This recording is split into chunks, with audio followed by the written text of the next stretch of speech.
16 லட்சத்துல சிட்டிக்கு நடுவுல பிளாட்டா? காம்பவுண்ட் ஒட்டியே ஸ்கூலா? 80 ஃபீட்ல கான்கிரீட்டோட பிரம்மாண்டமான ரோடா?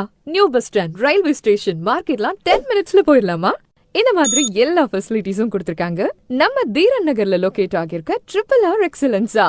அதுவும் DTCP அண்ட் ரேரா அப்ரூவ்டோட. இங்க அது மட்டும் இல்லங்க, பிரம்மாண்டமான entrance arch, solar street lights, children's play area, kids park, 24/7 CCTV surveillance, rain water harvesting, full time security, activity area, party ஹால்னு எல்லா ஃபெசிலிட்டிஸும் இருக்கு. பிளாட்டை சுத்தி 6 அடிக்கு காம்பவுண்ட் வால். இவ்ளோ ஃபெசிலிட்டிஸும் அமைஞ்சிருக்கு நம்ம RRR எக்ஸலன்ஸால. அது மட்டும் இல்லாம பிளாட்டை சுத்தி full and full residential area. நம்ம பிளாட்ல இருந்து பாத்தீங்கன்னா airport, bus stand, railway station, மார்க்கெட்லாம் வெறும் 10 நிமிஷத்துல போயிடலாம். பிளாட்டை சுத்தி எல்லா சைடும் வீடுங்களும் இருக்கு. நாளைக்கு நீங்களும் வீடு கட்டி குடியேறலாம். நீங்க டவுன் பேமெண்ட் மட்டும் கட்டினா போதும். பேங்க் அண்ட் லோன் ப்ராசஸ்ல நாங்களே பாத்துப்போம். இங்க phase 1 ஓட சக்சஸ்னால phase 2 ரெடி ஆகிட்டு இருக்கு. ஆல்ரெடி 30%